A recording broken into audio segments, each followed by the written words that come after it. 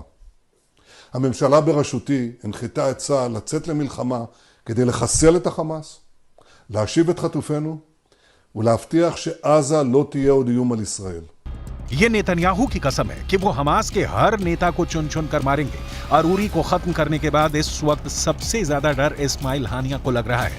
Hezbollah भी घबराया हुआ है कि अगला अटैक उसके चीफ हसन नसरल्लाह पर ना हो जाए, क्योंकि अरूरी का जिस ड्रोन स्ट्राइक में अंत हुआ उसे लेबनान की राजधानी बेरूत में ही अंजाम दिया गया। इजराइल ने हमास के पॉलिटिकल ब्यूरो के डिप्टी प्रमुख सालेह अल अरूरी को मार डाला, यानी हमास का नंबर 2 खत्म हो गया। लेबनान के बेरूत में हुई ड्रोन स्ट्राइक में हमास के कई अधिकारी मारे गए और इसमें सालेह अल अरूरी सबसे बड़ा नाम है।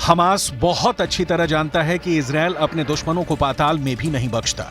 यही वजह है कि अब बैंक में अरूरी के समर्थन में उठने वाले हर सिर को नेतन्याहू की सेना कुचल देना चाहती है। यह तस्वीर देखिए जो वेस्ट बैंक के जेनिन शहर से ही आई है। यहां आईडीएफ ने एक घर में रेड डाली और तोड़फोड़ की। दरअसल वो यहां मुस्तफा नाम के एक लड़के की तलाश में आए थे। मुस्तफा के पिता का कहना है कि वो जब पहली बार इजरायली सेना ने यहां रेड डाली उससे पहले ही उनका बेटा यहां नहीं है। फिर भी इजराइल की सेना यहां बार बार आती है। इजराइल की सेना को शक है कि अरूरी की मौत के बाद वेस्ट बैंक में हुई हिंसा में कहीं ना कहीं मुस्तफा का हाथ है।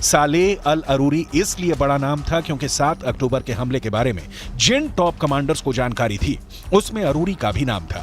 सालेह अल अरूरी की मौत इसलिए हमास को परेशान कर रही है क्योंकि अरूरी ने ही हमास के मिलिट्री विंग को तैयार किया था। अब अरूरी की मौत के बाद हमास क्या करेगा, क्योंकि वो तो पहले से ही गाजा में घिरा हुआ है।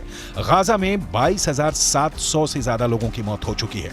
रोज सैकड़ों लोग इजराइल की बमबारी में मारे जा रहे हैं। लेकिन इन सब के बीच जब हानिया की बयानबाजी कतर से जारी है तब सालेह अल अरूरी ने लेबनान में रहकर मोर्चा संभाला हुआ था। 7 अक्टूबर को इजराइल पर हमास के हमले के बाद जब इजराइल ने गाजा में ग्राउंड ऑपरेशन चलाने की तैयारी की थी, इजराइल की खुफिया एजेंसी मोसाद 7 अक्टूबर का बदला हमास और उसके समर्थकों के एक एक लीडर को मौत देकर लेना चाहती है।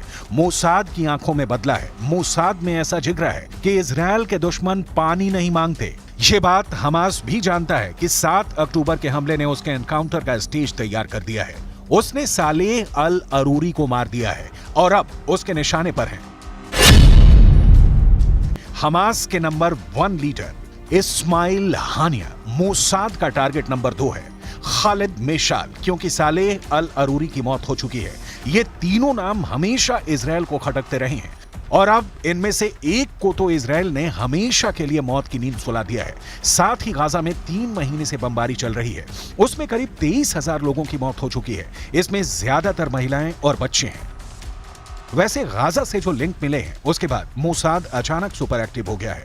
नेतन्याहू के ऑर्डर पर मुद्दा अब सिर्फ ऑपरेशन है और नेतन्याहू ने तो साफ साफ कह ही दिया है कि दुनिया का कोई भी कोना हो, चाहे वो गाजा हो या फिर कोई और जगह, हमास का अंत फाइनल है और ये होकर रहेगा। हालांकि ये अंत कब होगा ये कोई नहीं जानता है, क्योंकि भले ही इजराइल ने हमास को नेस्तो नाबूद करने की कसम खा रखी हो, लेकिन सच यही है कि हमास से भी इजराइल को कड़ी टक्कर मिल रही है। दूसरी तरफ हिजबुल्लाह ने इजराइल की नाक में दम कर दिया है।